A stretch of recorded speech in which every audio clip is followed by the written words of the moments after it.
2001 was one of the worst days in U.S. history. This day, we etched in memory forever.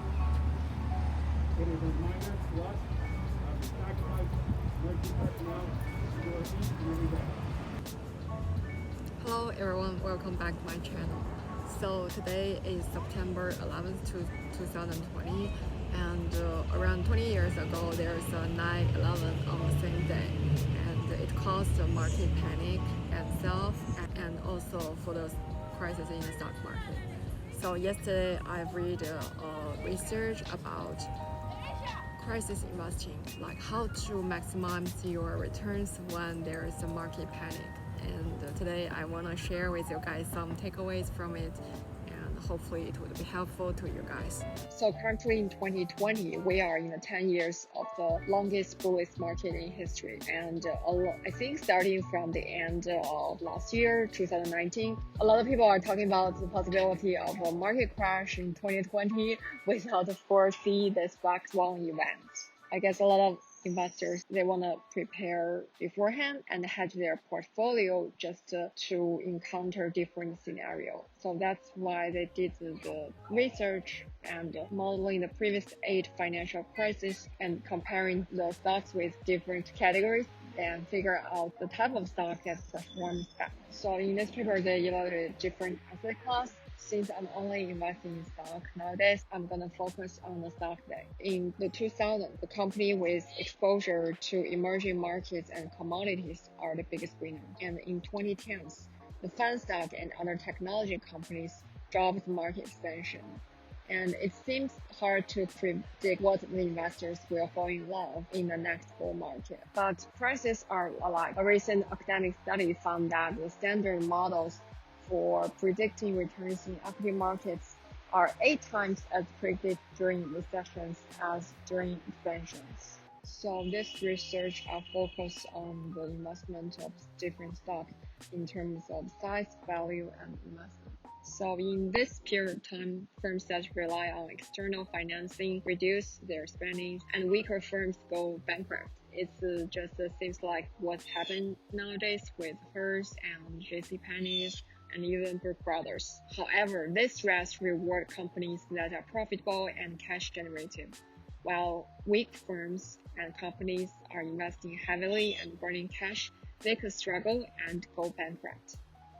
So from this paper, it seems that investors who can keep their heads up when everyone else is losing theirs, they can explore the simple, predictable rules and make significant oversized returns, which is much higher in times of crisis than in normal times. Here is the factors they take a look into consideration to figure out which types of stocks are worth investing in financial crisis. First factor is positive net income. So as shown in this graph, the companies that are generating positive net income generates returns around 50% higher than the company do not generate positive net income. And the second factor is volume. What surprised me is that the lowest volume stocks has an average return of 30% over 12 months and around 55% over 12 months. So that means the lower the volume, the lower the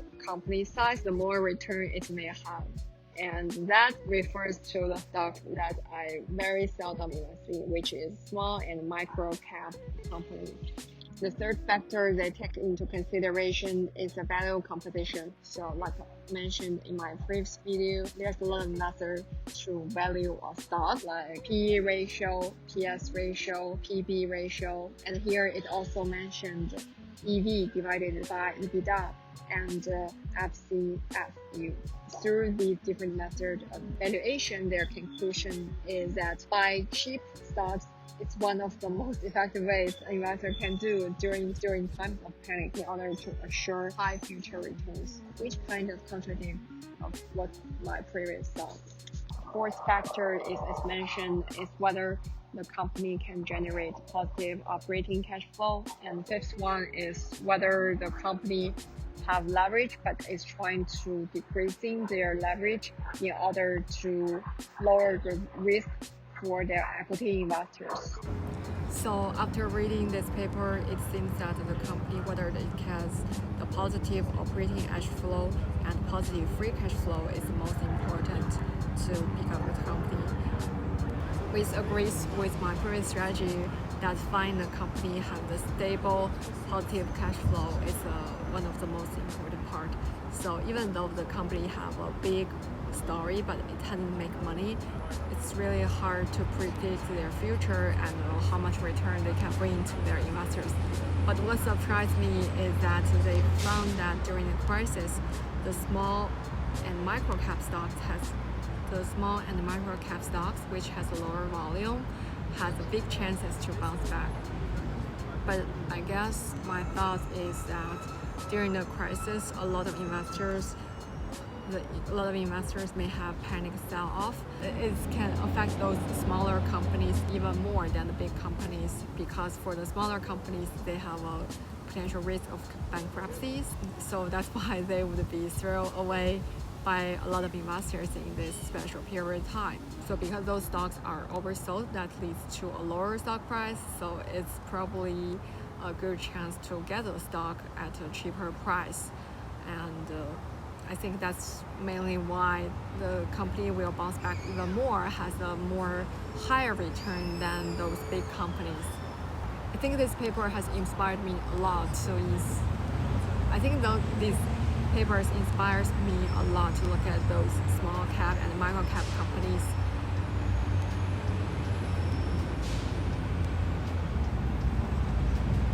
I guess, is it called when everyone is panic? Is that called to be greedy when everyone else is panic? So I think maybe I will try to. So I think maybe if I can find those smaller stock and which have a potential good returns, I can allocate around 2% of my portfolio just to keep the risk low, but still have the ability to get the amazing returns. But as the paper mentioned, that the returns usually takes 2 years to get the maximum of the return. So with 2 years, it's relatively a long period of time considering the opportunity cost of your investment asset. I think I want to take a try in my next investment and control the position to be lower than 5% of my total investment. So I will let you guys know what stock I will pick next and what would be the performance if I do invest it. So thank you guys for watching, and I will see you guys in my next one. Bye.